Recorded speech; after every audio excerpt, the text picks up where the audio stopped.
Salut l'équipe, ceci n'est jamais arrivé sur le Bitcoin.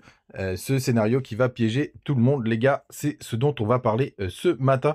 Vous le savez, je réfléchis toujours à comment BTC pourrait nous la mettre puisque tout le monde ne peut pas gagner. Et je vous avais dit qu'on trouverait sûrement un top entre décembre et ben, le mois de mars. Et ben, malheureusement, c'est ce qui est arrivé. Sauf que bah, on n'en a pas profité puisqu'il n'y a pas trop eu de alt season, ou en tout cas il y en a eu une, mais qui était très ciblée. Donc on va parler de ce nouveau scénario qui commence à pointer le bout de son nez. Vous allez voir, j'ai 4 convergences, dont une dont on a parlé hier avec le graphique. Et j'espère que vous êtes prêts. Le BTC, il perd 2% ce matin, on est à 84 200. On retrace à peu près sur toute la map, mais rien de bien méchant. Il y a Link aussi qui perd 3%. HBAR qui perd quasiment 4%, c'est à peu près pareil pour OM. On a Pi qui continue de dévisser très très fort. Mon Dieu, j'avais le short de l'année, et ben je l'ai plus. Qui perd 22% ce matin. Et quand on arrive dans le bas du top 50, on a Ondo qui perd 4%. Qui est 50e. Pourtant, bah, c'est bizarre, j'ai mon portefeuille qui est plutôt dans le vert, il doit y avoir une crypto qui surperf. Bref, peu importe. Du côté du daily du BTC, donc on se fait rejeter par la trendline baissière qui faisait office de support, vous voyez juste là, et qui se fait rejeter. Et il y a une deuxième trendline qu'on a vu du côté notamment de Bitget, qui lui, là par contre, qui est une trendline des tops, qu'on a été aussi chercher parfaitement. Vous voyez, c'est franchement, hier j'étais halluciné, c'est au poil de cul. Prêt, alors techniquement, il n'y a rien de dramatique, même si vous voyez, on a enclenché une petite tendance baissière, elle est plutôt en 1 heure. Vous voyez, hop, on fait des bas toujours plus bas. Mais finalement, pour l'instant, on est plutôt sur un pullback de toute cette structure. Donc vous voyez, hein, là on le voit très très bien d'ailleurs. Vous avez toute cette zone de travail qu'il ne faudrait pas perdre quand même, hein. Je mets une trendline, mais enfin je mets un support, mais en vrai c'est beaucoup plus une zone. Vous voyez, il y a beaucoup de fake out, mais on est sur une belle zone et c'est ça qu'il faudra vérifier. Il faudrait qu'on la tienne tout simplement du côté de BTC. Donc elle est aux alentours des 84 000 dollars, donc à surveiller de très très près. Et bien entendu, il faudra aller break des trendlines pour avoir un inversement de tendance, parce que pour l'instant, vous voyez, avec cette petite mèche, on est surtout venu chercher tous les stops qu'il y avait juste là. Et je pense qu'on est dans de l'imbalance daily. Ouais, vous voyez, il y a une toute petite imbalance daily qui était juste là jusqu'aux 87 000. Jusqu'aux 87 000, on n'a pas été la chercher complètement. Mais pour l'instant, on se fait rejeter. Vous voyez, bah tiens, regardez, en daily, c'est quand même vachement plus propre. Vous voyez que c'est une grosse zone qui était une grosse zone de résistance, et pour l'instant, ça fait support. Vous voyez, on est en train de le travailler ce matin, donc aucune inquiétude à avoir pour le moment, tant qu'on tient cette zone. En tout cas, à minima, pour un rebond. En 3 jours, on continue de fléchir. Ce qui est un petit peu moche en 3 jours. Par contre, on a une belle mèche de rejet. Donc, plutôt pour l'instant intéressant. Un simple pullback en espérant que ça tienne. Du côté du crypto-fernerie 31, on est repassé dans la peur. 200 millions de liquidation. On a les fundings qui sont encore très très bas. Mais rien d'intéressant de tout ce côté-là. Plutôt stable. Hier, j'ai oublié de vous le dire dans la matinale, mais ça y est, on a comblé le gap CME. Donc pour l'instant, tout est OK. Les gars, vous avez les petits liens du côté de Bitget. En ce moment, il y a plein de cadeaux, il y a plein de cadeaux à gagner. C'est des t-shirts, des ballons de foot, etc. Donc n'hésitez pas, pour tous ceux qui ne sont pas encore inscrits. Et vous avez les liens pour crypto.com, le Telegram et le Twitter. Bref, rejoignez-nous. Donc le sujet du jour. Qu'est-ce que pourrait nous faire BTC pour nous la mettre tout simplement. En tout cas, ce scénario qui me plaît plutôt pas mal. D'abord, on va commencer avec le weekly.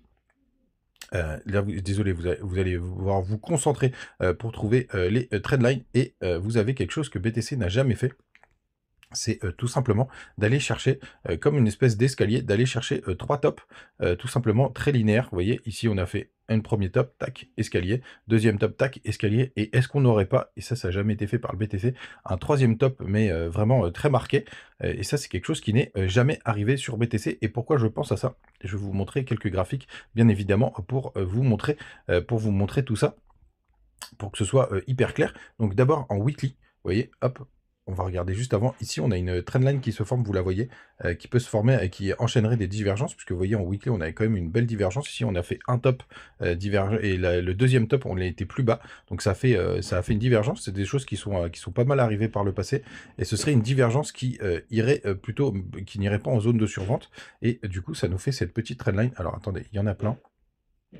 Et c'est la trendline, hop, assez fine, qui est juste là. Je vais grossir comme ça.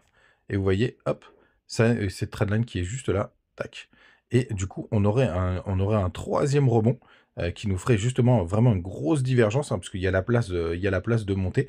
Et si on s'en remet à ce que je vous disais dans une vidéo, ou pourquoi pas, mais on va en reparler ce matin, on a un top qui est au mois de juin. On pourra aller chercher la trendline juste là et d'avoir un nouveau top, ce qui serait assez cohérent en termes de scénario pour avoir tout le monde. Et vu que BTC fait des cycles qui se ressemblent, mais qui ne sont pas les mêmes, ça peut être une première piste. Le deuxième niveau, où justement on est à peu près sur la même logique, c'est la résistance monthly, pareil, du RSI. Hop, on va se mettre en monthly.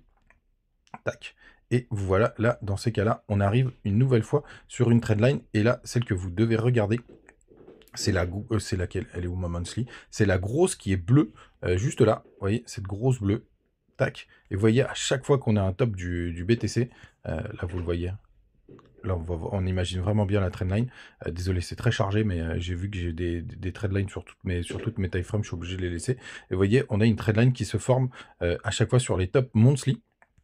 Et celle-ci, pareil, on n'a pas été la chercher. Regardez, on a encore beaucoup de jus. Hein, on est là, elle est là. Donc on a encore beaucoup de jus. Et pareil, ça pourrait nous faire le top du BTC. Donc ça voudrait dire qu'on a encore une jambe haussière, tout simplement. Et le dernier niveau, mais attends, avant de vous montrer le dernier graphique, je vais vous remontrer en monthly aussi. Hop. Souvenez-vous, je vous disais, vous passez en normal et ça nous ferait rejoindre une troisième fois justement cette fameuse trendline dont je vous ai parlé hier, et qui nous ferait aussi rejoindre, pourquoi pas le RSI, ça on verra, mais ça nous ferait une troisième trendline qui arrive, donc par exemple au mois de juin, donc ça nous fera encore 2-3 mois possiblement de hausse. Et pourquoi pas un peu plus tard, hein. Ça, avec ce scénario, ça marche sur octobre, novembre, décembre, on s'en fout. Il y a pas de, c'est pas du tout timé. Et vous voyez qu'on aille chercher une dernière fois, tout simplement cette trendline. Vous voyez, c'est jamais arrivé par le passé qu'on ait ce fameux triple top. Donc ce serait plutôt cohérent. Donc ce sera, si jamais on vient toucher une des trendlines RSI, si c'est les trois, alors là, c'est encore mieux, et qu'en plus on est en bas du canal, bah là les gars, franchement, ce sera vraiment parfait. Et le dernier, évidemment, c'est le trimestriel. Regardez, le trimestriel, je l'adore. Je sais plus si je vous l'avais montré. Bah oui, je vous l'ai montré puisqu'il y avait la zone de confluence, vous voyez. Là, c'est encore mieux. Vous avez un premier top ici, c'est la petite trendline qui est très fine, qui est juste là. Vous avez un premier top ici, un deuxième là.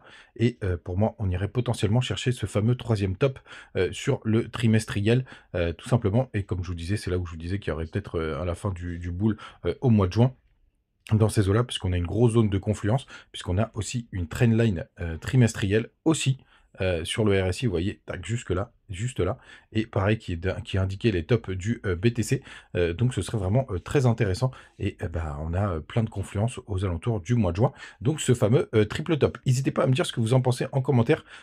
Franchement, ce serait un des meilleurs scénarios qui puissent nous arriver. Ça ne veut pas dire que BTC ferait potentiellement, enfin, pour le coup, il pourrait ne pas faire des nouveaux plus hauts, parce que ça n'enlève pas la possibilité quand même de BTC de faire un très gros rebond et de ne pas aller chercher des nouveaux plus hauts, hein. Pour le coup, c'est juste une possibilité supplémentaire que je garde en tête, qui serait peut-être, enfin, qui serait le scénario, à mon avis, le plus bullish par rapport à ce qu'on est en train de voir. Pour tous les héliotistes, parce que je sais qu'il y en a qui notamment qui écoutent CMA, on a quand même cette possibilité encore de connaître une petite vague 5, et c'est celle que je joue. Elle pourrait être justement avec cette fameuse divergence, puisque souvent, très régulièrement, il y a des divergences sur la vague 5. Ça n'empêche pas qu'on a toujours ce scénario où tout simplement on va pas faire de nouveau plus haut, et on pourrait avoir l'alt season à ce moment-là.